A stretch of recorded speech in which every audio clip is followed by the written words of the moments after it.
Olá, leitoras, leitores, bem-vindos e bem-vindas a mais um Encontro com a Autora, o programa de literatura da Câmara dos Deputados, que é gravado aqui na Biblioteca da Câmara, feito numa parceria entre a Biblioteca e o Centro Cultural Câmara dos Deputados. Nosso encontro com a autora de hoje é com a Luísa Fariello. Oi, Luísa. Olá, muito obrigada pela oportunidade. Muito contente de estar aqui com vocês, de estar aqui nessa Casa da Democracia. Bom demais. Obrigada. Bom dia, Luísa. Bom dia. Bom dia, pessoal. Eu sou Maria Amélia Eloy e eu vou começar lendo uma pequena biografia da nossa autora.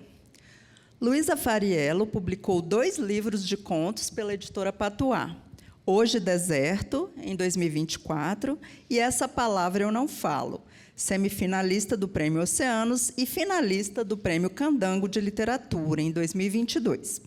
A autora constrói narrativas sensíveis que exploram as tensões familiares, os dilemas da maternidade e os sentimentos, muitas vezes, inomináveis que surgem entre pais e filhos.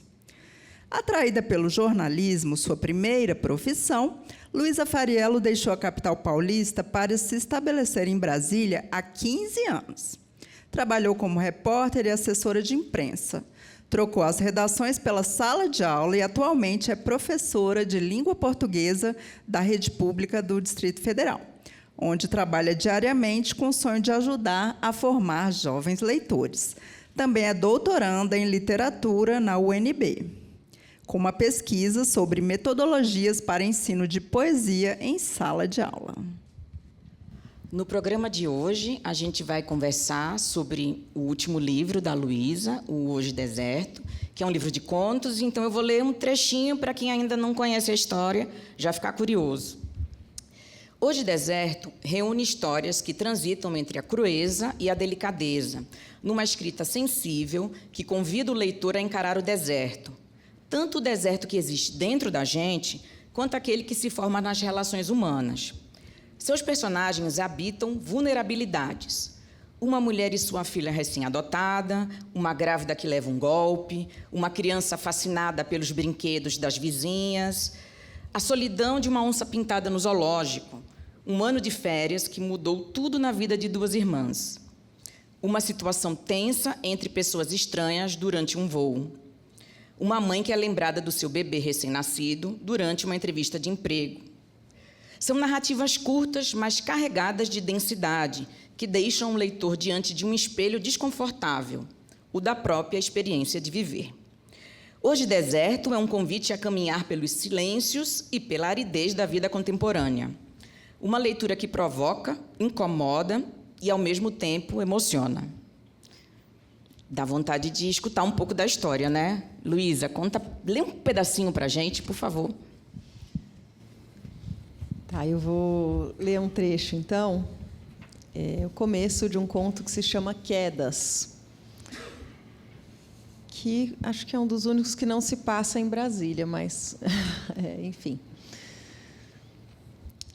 Então ele pulou, partindo o momento em 2, silenciando por um instante cada um dos espectadores incrédulos que assistiam naquela ponte. Pessoas passeavam com calma, rumo às famosas cataratas no lado brasileiro. Na ponte de madeira que passava acima do rio, ainda calmo naquela altura, já era possível sentir o fresco vapor lá da frente, onde ainda não conseguíamos ver, mas adivinhávamos. A vista de cartão postal, a força da água levando tudo para o infinito branco, que, por sua vez, devolvia a água para cima, criando uma névoa cortada apenas por pássaros tesourando o espaço. Mas, na ponte ainda, o rio corria ansioso, sentindo que em pouco tempo experimentaria a aceleração sem tamanho, porque tudo ali em diante seria sem tamanho. E isso era o mais bonito. Borboletas surgiam do nada para o nada, pessoas caminhavam cada vez mais molhadas à medida que se aproximavam da queda. Ali, contudo, na ponte, apenas o ainda, o quase. E ele, meu filho de 9 anos, muda o curso. Eu o alertei instantes antes. Dê aqui a mão, não solte, não chegue perto da borda, não debruce. Eu ameacei. Se você fizer isso de novo, vamos voltar. Vai ficar de castigo, vai ficar sem sobremesa. Eu dizia e repetia, feito um robô, assim como outras inúmeras mães aflitas faziam com suas crianças saltitantes. Mas a minha era diferente. Pulou. Se nada o salvasse, o destino seria um só: afogar-se no rio em rápido e certo rumo a uma das maiores quedas d'água do mundo, que faz lotar de turistas a cidade de Foz, onde tanta gente deságua diariamente, e em especial aos feriados, para ver, misto de admiração e medo, águas berrando. Se eu ou alguém não pulasse atrás, arriscando a própria vida, meu filho seguiria para o abismo líquido, sem deixar jamais pistas por onde passou. Se apagaria, como toda gotícula talvez ressurgisse em forma de vapor. Por isso olharam o menino cair, e em seguida olharam para mim e depois gritaram. Eu gritei, agudo desespero em eco, mas não havia tempo para mais nada. Era pular ou desistir dele. Antes disso, antes mesmo que ele ameaçasse pular, eu desconfiava. Será que estão olhando para ele? Será que sempre olham? Será que tem raiva, pena? Será que ele sempre recebeu esse olhar? Ou talvez seja tudo um pouco mais sutil.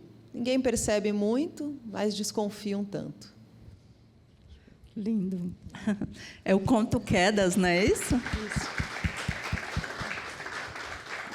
A partir desse trecho, dá para a gente perceber que as descrições são bem imagéticas, né, e aguçam os sentidos.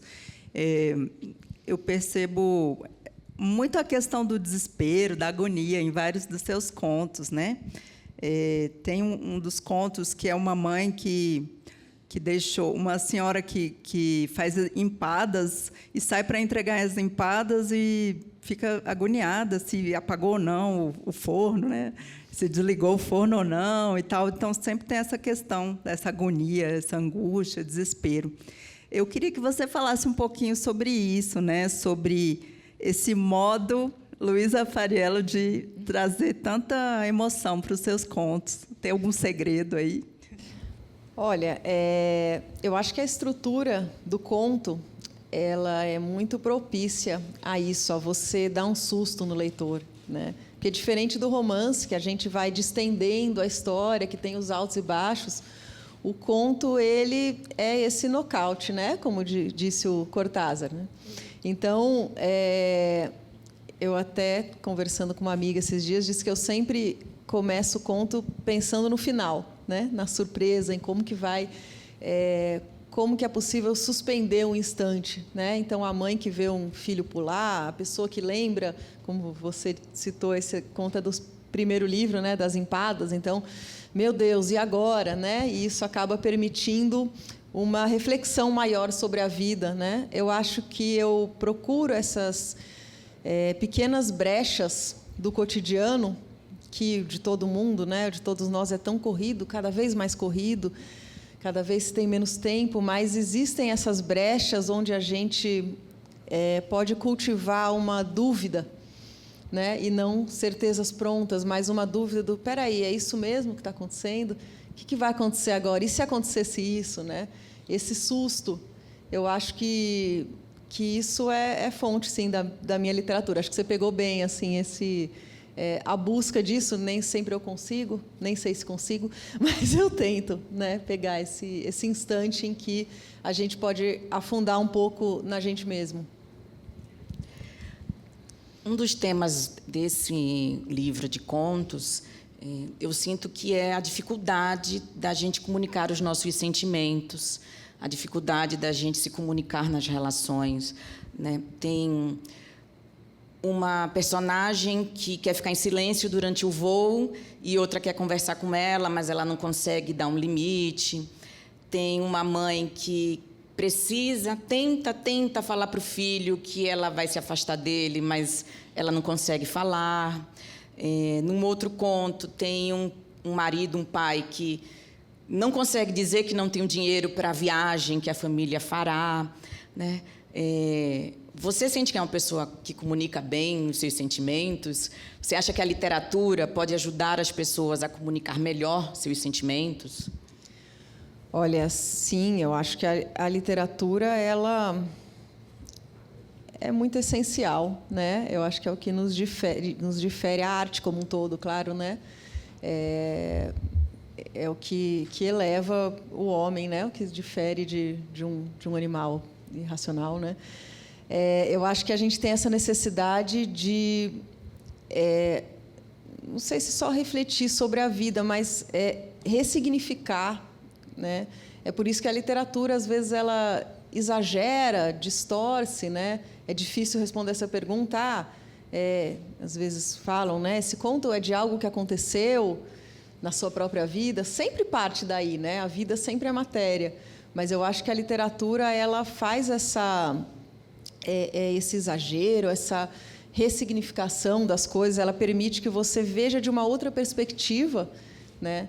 Até para que você entenda melhor a própria vida, para você dar conta daquilo que você vive, né? Então, a gente precisa ler, precisa escrever, precisa entrar em contato, né, com essa outra realidade, para que a nossa própria realidade seja mais inteligível para a gente, para que a gente consiga se apropriar mais da nossa própria história, né? E a primeira parte da pergunta, você estava dizendo sobre os silêncios, né? Eu acho que tem, sim. Tanto é que o primeiro livro chama Essa Palavra Eu Não Falo, né? Acho que eu busco, sim, o que não é dito. Eu acho que o escritor, em certa medida, deve sempre fazer isso, né? Buscar aquilo que não está sendo falado, aquilo que se cala, né? O intervalo, vamos dizer assim, porque falar se fala muito, né? E hoje, cada vez mais, todo mundo tem opinião para tudo. Mas é interessante a gente buscar aquilo que a gente está evitando dizer, né? E pensar um pouco nisso. Então, nessa certa medida, a literatura é também um enfrentamento, né? Daquilo que você não diz, daquilo que você silenciou, daquilo que você não tem coragem, ou, enfim. Então, eu procuro... Esse conto da mãe que você citou... Que tem aí no conto um pano de fundo de alguma questão de saúde mental, né? Que ela precisa se afastar e não consegue dizer isso para a criança pequena, né? É bem isso, né? Como que fica essa comunicação quando a gente tem tantos silêncios, né? Tantas coisas que a gente precisa trabalhar. Como é que se a gente não diz certas coisas para a gente mesmo, como que a gente vai dizer para o outro, né? Então, acho que a literatura ocupa um pouco esse espaço. E tem o próprio tema do conto, ser saúde mental, que é uma coisa também que a gente evita falar quando são situações mais crônicas, né? Assim, tipo, não tenho nenhuma questão sobre isso, mas é preciso também se falar, naturalizar. Sim. Eu acho que aí tem uma questão que também me pega muito, que é a da maternidade, né? Sou mãe de 3 filhos, né? E essa questão da mãe perfeita, né? Eu acho que hoje, então, por conta das redes sociais e tudo, né? Todo mundo é a mãe perfeita, parece, né? Todo mundo parece que dá conta de tudo. E eu quis... Isso é um tema, né, que me pega. Poxa, e a mãe que, enfim, que tem nessa questão do conto, né? Que tem um problema e vai precisar se afastar um pouco. E o julgamento, como é que fica o julgamento da sociedade em cima dessa mãe dela própria, né? Por exemplo. Mas eu quis pegar a mãe que é a mãe real, né? Então, a mãe que vai para uma entrevista de emprego, mas, poxa, ela está amamentando e está vazando leite. O que é que ela faz? Sabe? Como é que é isso, né? A mãe que está ali trabalhando, mas a cabeça está em outro lugar, enfim. Isso tudo eu acho que é muito mais rico de ser explorado, né? Então, por isso que eu busco a mãe torta, que talvez eu também seja, certamente, né? Se é que tem alguma mãe que não seja torta, né? Não, acho que não. Falando sobre isso, até eu queria retomar um dos contos, que foi um dos que mais me chamou a atenção, acredito que seja do primeiro livro, 4 anos, né? Que é uma mãe já mais velha, né? Mãe solteira e mais velha, que faz ali uma festa de aniversário para o filho, E aí chegam os convidados, e aí ela contrata coisas assim de festas infantis que talvez ela nem pudesse, tal, para chamar os coleguinhas, para meio que parecer a mãe normal e ser aceita, né? E aí o menino fica preso dentro do banheiro, né? E aí não tem parabéns, ninguém vê o menino. E eu achei muito interessante. E aí eu queria que você me falasse sobre essa situação, assim, se você viu algo parecido, como é que foi aí a inspiração para esse conto? Olha, essa história das festas infantis, né? Acho que todo mundo que tem filhos passa por essa fase, que é longa, né? Das festinhas e tal. E quanto mais filhos, mais festas, mais né? festas, você acha que vai ficar livre, mas vem outras começa festas. de novo, né? É a Frozen, tudo, né? Todos esses bichinhos aí.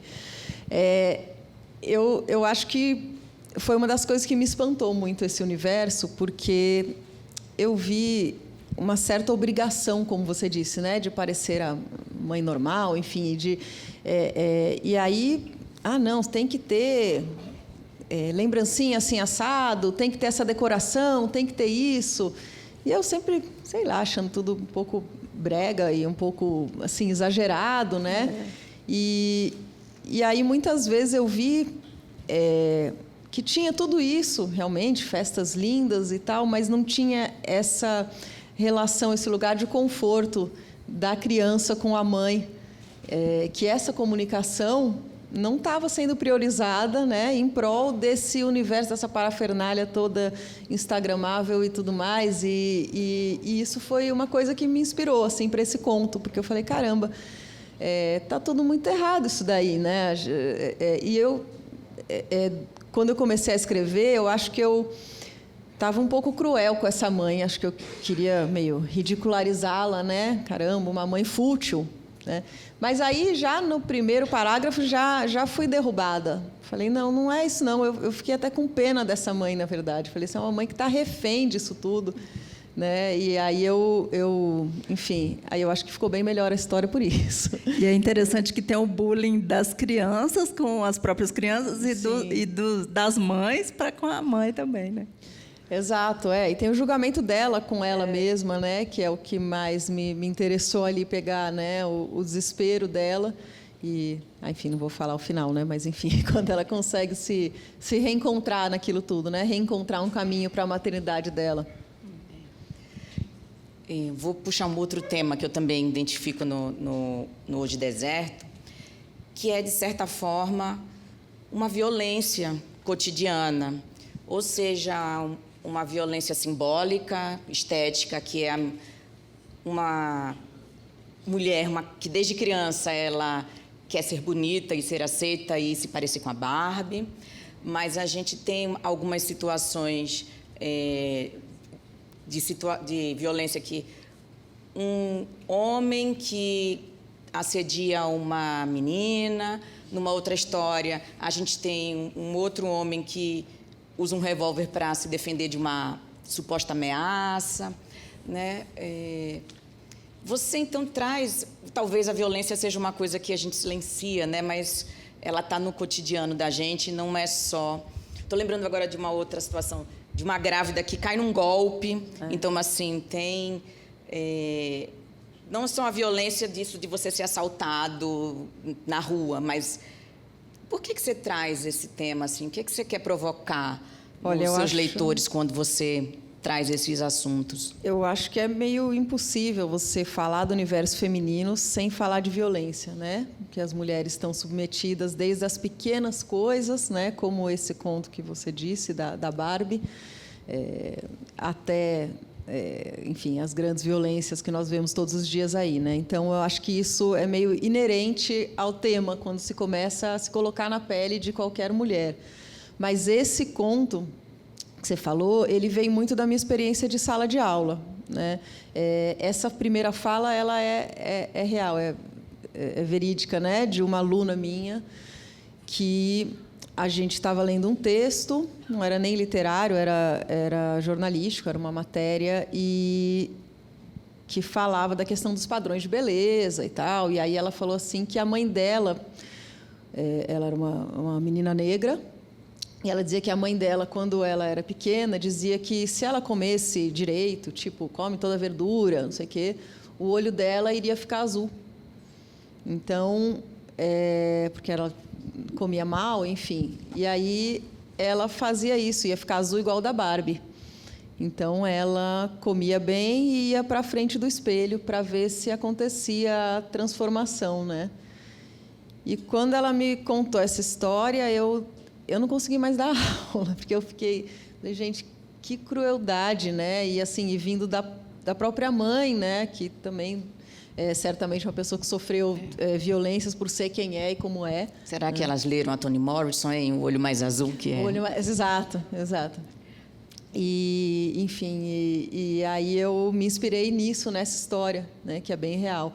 E as outras violências também, né? Eu acho que estão muito presentes e o fato da gente estar em sala de aula, né, e conversar muito com as adolescentes, né? Eu dou aula para o ensino médio, então pego muitas as meninas, né, já adolescentes. A gente vê demais, né, como é presente, como é naturalizado, né? Então é muito comum, parece que nem estamos em 2025, né? Certas coisas que se ouvem, então sei lá. Meu avô abusou de mim, mas também, né, professor, eu estava de toalha, sabe?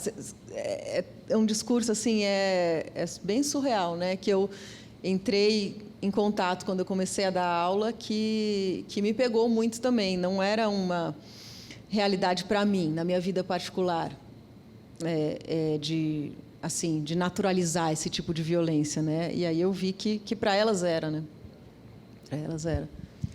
Eu fico até curiosa de saber, porque você falou que em sala de aula também você se inspira para escrever. Você leva também os seus contos para os seus alunos, trabalha com eles, esses assuntos mesmo desse conto da Barbie, algum deles? Você já fez esse trabalho? Olha, os meus próprios eu não costumo levar, porque eu costumo levar mais os cânones, né, a literatura. Eu fico meio sem graça, para dizer a verdade, de levar o meu próprio livro. Eu acho um pouco, sei lá, talvez um pouco pedante, não sei. Mas talvez seja inspirador, né? Eles conhecem alguém que escreve, que publica livros. Por esse lado, que não está morta.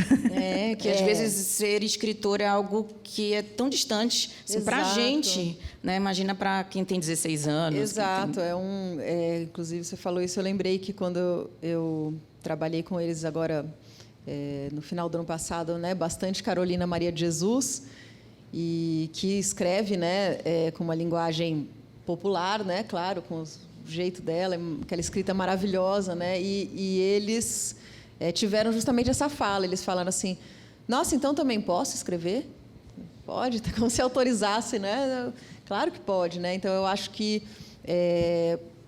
se a gente quer formar leitor, a gente tem que deixar que eles escrevam, né? Que eles produzam literatura também. Acho uma parte importantíssima, assim, dessa missão. E como é que foi esse trajeto? Você era jornalista, então já era alguém que escrevia cotidianamente, mas talvez dentro de um padrão mais justo, né? Mais formal, menos romântico. E passou para a sala de aula e depois para a literatura. A literatura veio antes da sala de aula. Você escreveu como, digamos, jornalismo literário, assim, tentou, enquanto jornalista também, trazer isso para os seus textos. Conta dessa sua trajetória. Então, a literatura, para mim, veio antes de tudo, né? Antes, eu, desde muito pequena, a minha brincadeira era escrever, né? Tenho até esses livrinhos guardados. Então, eu sempre fui apaixonada por literatura. E aí acabei fazendo jornalismo, gostei muito, né?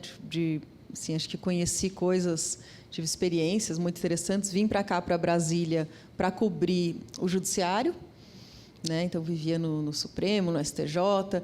Trabalhava, então, num caderno do Valor Econômico que chama Legislação e Tributos. Então, totalmente burocrático, uma linguagem bem árida de legislação, uma linguagem muito técnica. Totalmente técnica, né? Uma linguagem do direito e enfim. Então, ali não havia espaço, né, para a literatura, que sempre correu em paralelo na minha vida, né? Eu sempre escrevi independentemente do que eu estava trabalhando, né? mas eu senti essa vontade, principalmente depois que as crianças nasceram, de trabalhar com formação de leitor, com escrita, de migrar totalmente para uma área mais de literatura, né? E aí, embora eu gostasse bastante de jornalismo, né, tive boas experiências, eu decidi partir para uma outra formação. E aí entrei para a secretaria e, enfim, passei a me dedicar totalmente aí para dar aulas, enfim. E acho que tudo isso colaborou bastante para a minha escrita, né? E também acho que foi na hora certa, né? Às vezes eu falo, eu poderia ter feito letras antes, mas eu acho que não seria a mesma coisa, né? A gente sempre acaba se encontrando na hora que tem que ser, né? Eu percebi também no seu livro aquela questão dos contos duplos, né? Perto e longe, dentro e fora e tal, né? E são contos, assim, a mesma temática, a mesma história e tal, mas um narrado por criança e outro pelo adulto. Achei muito legal. Eu queria que você falasse sobre isso. Como que é narrar como uma criança? Como é que é essa experiência? Se você testou vários focos narrativos e, de repente, preferiu, achou esse mais interessante, como é que foi essa? Sim, eu acho que nesse segundo livro eu consegui ousar mais em relação à narração, né? A testar diferentes narradores, né? E a criança ver esses dois contos em específicos, né? Eu não conseguia me decidir. Eu colocava na voz de um adulto, colocava na voz de uma criança e sentia que ficava incompleto, né? E aí eu quis fazer essa experiência de deixar então a mesma história, deixa a criança contar e depois o adulto, ou vice-versa, né? E para ver essa experiência do encontro, né? Justamente dos diferentes ângulos da realidade que a literatura proporciona que você enxergue. Né? Então, como se, nossa, veja como a história muda completamente, né? É uma outra história, são outros valores, outra narração. Sentimentos, né? Emoções que estão... Sim, então eu achei que eu deveria deixar assim, um complementando o outro, e fazendo as diferentes visões ali de uma mesma história, né? Eu acho que eu me senti mais à vontade para fazer esses experimentos, né? Que não são nada novos, é claro, não estou inaugurando nada, mas na minha própria caminhada eu achei que fez sentido, assim, deu mais liberdade. Mas você, então, não tinha escolhido, primeiro vou escrever enquanto criança, ou agora vou escrever a perspectiva dos pais. Foi algo que você falou, eu penso no final, então já tinha... Mas qual o desfecho? O desfecho da criança é diferente do desfecho do adulto, né? Sim, sim. Eu reescrevo muito, né? Eu gosto de deixar o texto dormir ali por uns, 2 meses, 6 meses, para poder reencontrá-lo de uma forma mais isenta, né, de julgamento. Porque quando é difícil você acabar de escrever uma coisa e no dia seguinte achar que é ruim, né? Esse distanciamento, então, eu acho muito bom para você pegar um texto ali que estava na gaveta e falar, nossa, até que é legal, ou não, nossa, que droga, tá péssimo, né? E aí eu acho que foram esses testes, né? Esse teste de narrador é muito importante nesse processo de reescrita, né? Caramba, se eu colocasse o narrador em terceira pessoa, será que ficaria melhor? Será que esse narrador está muito onisciente aqui, está sabendo tudo, está deixando pouco espaço para o leitor adivinhar, para o leitor criar, então vamos tirar ele, ou não, ou precisamos de... Sabe? Então, esse tipo de teste foi surgindo depois. Esses contos em específico, eu tentei escrever numa voz só primeiro. E aí ele foi me mostrando que era uma história que ficava melhor se fosse dividida, né? Muito bom. Até surgir o próximo livro, todo duplo, achei o máximo. Vou começar a ler algumas perguntas da plateia. O Jairo Brod pergunta o seguinte, diz que você é professora de ensino público, é doutoranda, que pesquisa metodologias para o ensino da poesia em sala de aula, e ele pede que você diga como o santo guerreiro, no caso a poesia, encara o dragão da maldade, o vício das meninadas nas redes sociais. Puxa, o Jairo está aí? Bom, Jair, eu acho que tem duas questões aí. Bom, a poesia é uma literatura que tem mais dificuldade do que as demais para chegar nas pessoas, né? Muita gente coloca como inacessível ou como se não entendo, ou é coisa de, sei lá, de uma pessoa muito romântica, coisas que não tem nada a ver, né? Então, ela já tem uma dificuldade própria, né, de chegar nos leitores. E em sala de aula fica ainda mais complicado, né? Então, eu acho que é isso que eu procuro estudar, né? Como que a gente faz a poesia ficar mais presente em sala de aula, de modo que os alunos se apossem e vejam que aquilo é para eles e pode ser produzida por eles e assimilada por eles, né? Bom, a questão das redes sociais, ele falou das redes sociais ou do celular? Foi das redes sociais, né? Eu acho que faz muito mais mal do que bem, né? Na verdade, a rede social, né? Acho que é muito complicado pela natureza efêmera da rede social, né? Então, tudo é muito rápido, todo mundo diz julgamentos muito rápidos e precipitados sobre tudo, sem muita reflexão, né? Um massacre de imagens, né? Então, isso tudo está muito na cabeça de todos nós e dos adolescentes, das crianças que têm acesso, mais ainda, né? Fica mais difícil esse trabalho com a literatura quando você tem um distrativo tão forte, né? Algo que é muito fácil dele é mais apelativo, né? É mais fácil, né, de rolar e tal, a rede social, né? Eu acho que a concentração fica muito prejudicada, né, dos estudantes hoje, né, porque não treinam tanto essa concentração com a leitura, ficam mais naquele imediatismo das redes, do próprio WhatsApp, enfim, esse bombardeio de informações, né? Mas eu acho que a poesia pode ser uma grande aliada até para entender isso tudo, para ressignificar isso tudo, para que essa linguagem seja o espaço da sala de aula, é um espaço para refletir sobre tudo, sem censura, né? Eu acho que qualquer assunto pode ser trazido para a sala de aula, e inclusive esse, né? Então, vamos conversar, né, com os alunos como que a gente vai lidar melhor com a questão da rede social, né? Ouvi-los, né? Sentir como eles sentem, né? Fazer com que eles tenham a experiência de ler uma poesia e se emocionar. Poxa, se a gente conseguir isso, a gente já conseguiu muita coisa, né? Já marcou a vida, né, de uma pessoa ali, né? Então, eu acho que, claro, a gente vai sempre nadando contra a maré, né?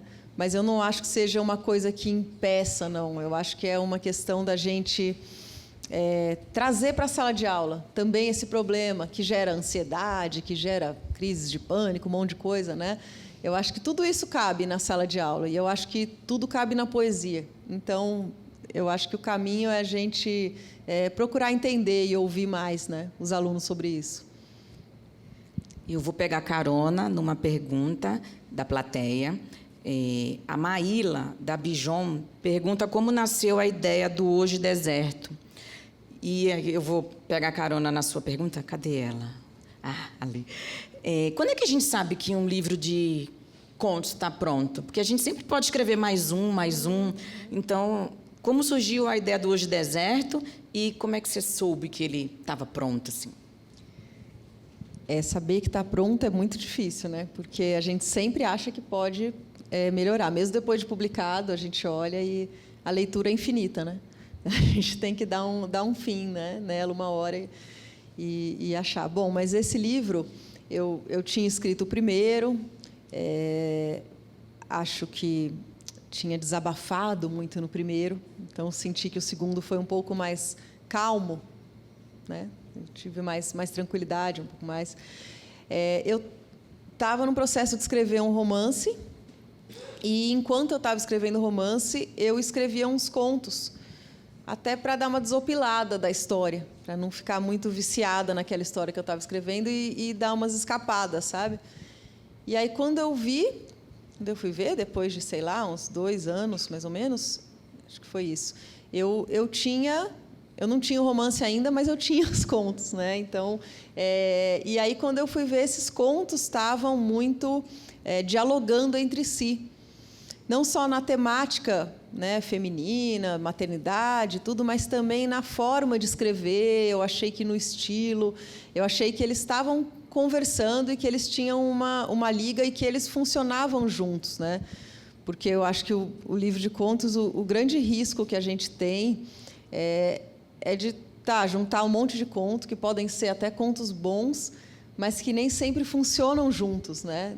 Manter a unidade é difícil. Exato. Então, eu senti isso, que havia essa unidade, né, do Hoje Deserto, né? Que esses contos, de alguma forma, um conversava com o outro, um respondia ao outro, né? É muito gostoso essa tarefa, aliás, de você pensar na sequência dos contos, qual deve vir primeiro, qual deve vir depois, né? Porque isso muda, né? Uma leitura. Então, acho que foi um pouco isso. Acho que ele veio mais natural, mais uma forma mais madura, talvez, né? Mas você sente que tinha algo no contexto, ou no momento que você estava vivendo, ou do trabalho, que tenha inspirado essa sequência? Porque se você sente uma unidade, é como se você estivesse sendo impressionada por uma mesma coisa ao longo do tempo. Sim, sim. Eu acho que na vida pessoal, né, a gente estava naquela questão pós-pandemia, né? Estamos ainda, né? E vivendo tudo que tinha acontecido no mundo, todos aqueles anos tão atípicos que a gente viveu, né? E eu acho que também tem uma questão de eu ter me assumido como escritora com o primeiro livro, né? Porque uma coisa é você escrever sempre, mas escrever para você, para a sua gaveta, né? Outra coisa é quando você é publicado e diz, né? Então, eu sou escritora, a partir daí, né?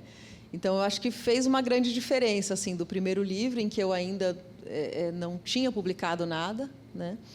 E do segundo, que eu já tinha falava de uma voz que eu já podia trabalhar melhor, né? Dizer, não, ter um pouco mais de segurança. Claro que a gente nunca tem, né, uma segurança. Acho que a literatura, a função dela, aliás, é tirar a nossa segurança, né? Tirar nosso tapete. Mas eu tinha um pouco mais de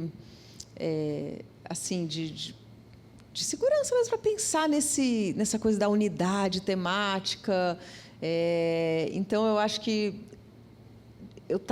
a gente ficou muito tempo em casa, né? Porque durante a pandemia eu tive um filho, né? O meu mais novo.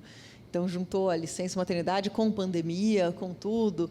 Então acho que teve muito essa experiência do cotidiano e muito das crianças, né? Muito de viver a rotina delas, muito de mergulhar nesse universo infantil, de tentar me colocar no lugar delas, né? Eu acho que a maternidade enriqueceu demais, assim, a minha escrita. Não sei se eu respondi a pergunta. Você falou do romance que você estava escrevendo. Você concluiu o romance? É o próximo livro a ser publicado? Olha, eu concluí recentemente. Recentemente mesmo, semana passada. Assim. E, sim, eu quero publicar, né? Agora eu vou pensar nessa parte, né? Ainda estou... Mas é uma história que eu escrevo há muito tempo, antes do primeiro livro também, né? E que, aliás, surgiu como um conto, né? Porque tem isso, né? Como reconhecer um conto, né? Às vezes o conto não funciona porque não é um conto, né? É para ser um romance. Então esse olhar também leva tempo de conseguir ter, né? Por isso que eu acho importante ter calma, né? Na escrita, esperar um pouco, né? O texto descansar. Nossa, mas dá um spoilerzinho, qual o tema, qual o nome. Também fiquei curiosa. Né? Olha, tem a ver com essa questão da busca de uma identidade, do conflito com o corpo. Tem muito uma questão do corpo. E também tem a ver com redes sociais, inclusive. Né? Tem a ver com a questão da exposição, da imagem, da relação com o corpo, de como é isso hoje, como que enfim, como que uma pessoa se preserva e se ama em meio a isso tudo, né? Um pouco isso. Muito bem, gostei. Luísa, tem uma pergunta da plateia, mas a pessoa não colocou o nome, então vamos ver se ela, de repente, se reconhece. Assim. Quais autoras lhe inspiram? Quais mães, avós ou alunas a mostrar as vulnerabilidades, mas não reduzir a menina mulher a situações que elas passam de violências? Aí ela está lembrando a escritora nigeriana Chimamanda Adichie, do American Eye, da Contagem dos Sonhos, e a pesquisadora Brené Brown, da Coragem de Ser Imperfeita. Não sei se essas seriam inspirações suas, mas talvez sejam inspirações dela, né? Quem que fez? Quer dar um alôzinho assim? Ali. Carol, é isso? Carol. Então, quais autoras lhe inspiram? Mães, avós, alunas? Olha, muitas autoras, né? Eu acho que tanto aquelas consagradas, né?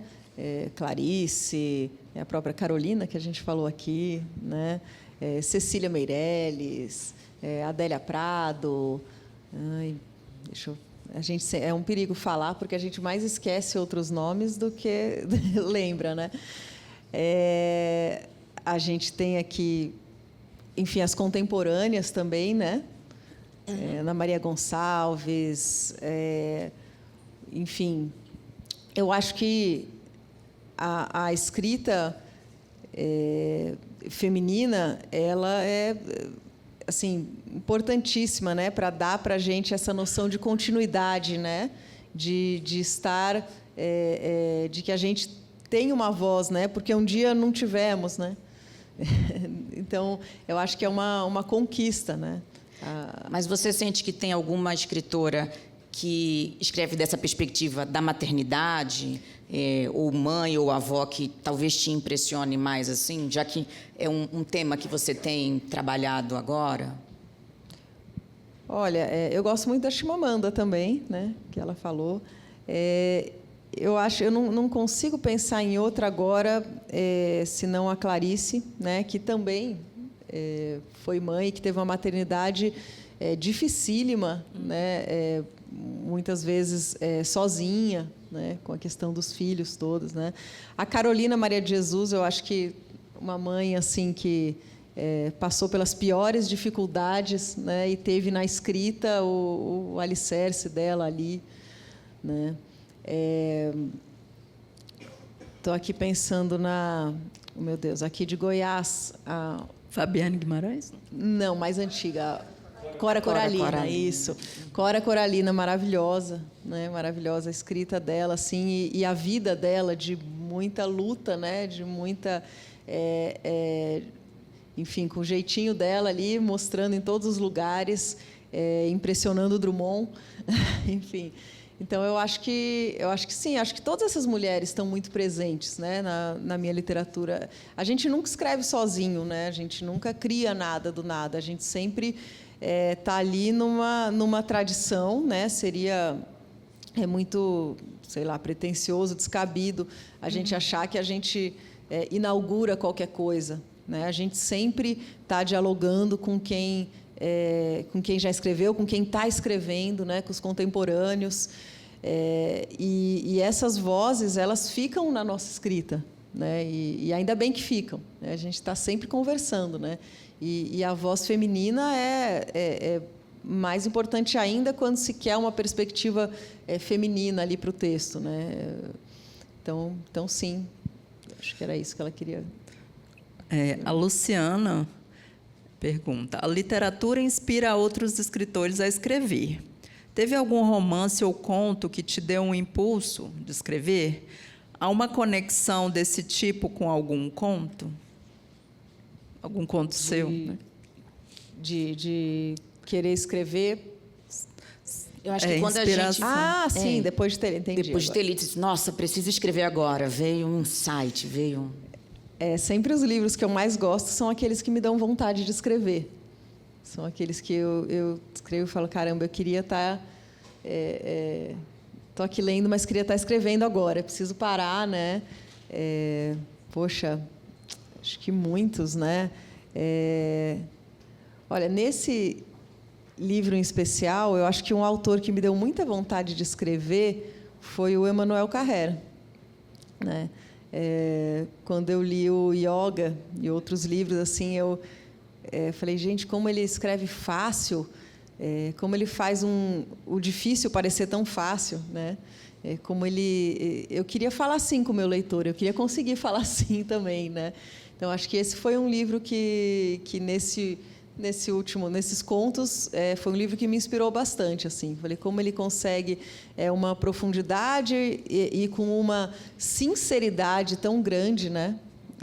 Que é tão difícil você ter um narrador sincero, né? Você quer sempre, sei lá, fugir para um politicamente correto ou se esconder ali, né? E eu acho que isso me instigou bastante a querer tentar atingir uma sinceridade assim que dialogasse, né? Imagina que fosse igual a dele, não consegui, mas que pelo menos lembrasse, né? Dá tempo de mais um? O Bill Barros quer saber como é o convívio com os alunos, sabendo eles que tem próxima deles uma escritora. Eita! Eu quem que é o Bill? Peraí. Oi, Bill. Imagina, eu que tenho a honra de poder estar em sala de aula com eles, assim, é tão bom a gente conviver, né, com adolescente, a gente rejuvenesce, né, fica aprendendo as coisas novas. Eles têm tanta esperança, né, de tudo e a gente vai perdendo, né? Então, eu que tenho a honra de conviver com eles, né? Eles eu nem conto assim muito também sobre isso, né, em sala de aula. Eu procuro trabalhar a literatura enfim, dos nossos escritores brasileiros, estrangeiros, né? Eu procuro trazer bastante poesia, não sou poeta. E embora a poesia me influencie enormemente na minha escrita, e eu acho que estar com eles assim é um aprendizado muito, muito grande, né? Inclusive, o primeiro aprendizado é de que a gente não ensina nada, né? Não está em posição ali enfim, a gente aprende junto, né? A gente constrói junto um conhecimento, né? A gente não transmite nada, a gente constrói junto. Ou seria sei lá, uma coisa muito autoritária, né? A gente só despachar ali o que a gente sabe. Então, eu acho que essa construção é com eles. E eu acho que eu sou muito mais sortuda que eles, certamente. Vamos encerrar nossa conversa de hoje, mas fiquei muito tocada quando você trouxe a palavra sinceridade, porque eu acho que é uma síntese super bacana dos seus personagens. Você tem personagens sinceros, das adversidades, talvez com uma dificuldade de se comunicar em alguns momentos, ou passando por situações delicadas, vulnerabilidades, mas tem uma sinceridade ali na existência e nos desejos. Te agradeço demais por ter vindo participar do nosso encontro com a autora, Luísa. Eu que agradeço a oportunidade, foi um prazer imenso, adorei. Nem me senti na TV, estava com medo de ficar meio assim, mas... TV, rádio e internet, você vai estar em podcast, né? Que você falou, exatamente, futuro podcast. Olha. Então, mas não, fiquei super à vontade aqui. Muito obrigada por todos que vieram aqui, né, numa sexta-feira, ouvir sobre literatura. Isso é um grande incentivo para a gente continuar escrevendo, continuar lendo. E obrigada mesmo por estar aqui. Adorei a experiência. Obrigada, Luísa. Eu sou sua fã, já li os seus livros, assim, faz um tempo que eu acompanho o seu trabalho. Gosto muito de ver a literatura do DF, né, ganhando aí outros espaços, né? Gostaria de ver seus livros traduzidos também. Então, sucesso aí na sua carreira e continue escrevendo. Quero ler seu romance agora. Poxa, muito obrigada. Agradeço demais. Muita generosidade aí de vocês. Certo. Chegamos ao fim de mais um encontro com a autora, esse programa de literatura da Câmara dos Deputados. Na semana que vem tem outro programa no ar na TV, mas mês que vem outro autor ou autora brasileiro vai estar aqui com a gente na Biblioteca da Câmara. E quem quiser assistir aos programas anteriores, vai lá no YouTube, acessa o link cd.leg.br/encontro. Nossa, tem uma diversidade de autores, gente, desde premiados no Jabuti, autores que estão começando, gente de Brasília, gente de outros estados. Assim, vai ser um encontro super bacana com a literatura. Aproveitem. E até a próxima, né? Até a próxima.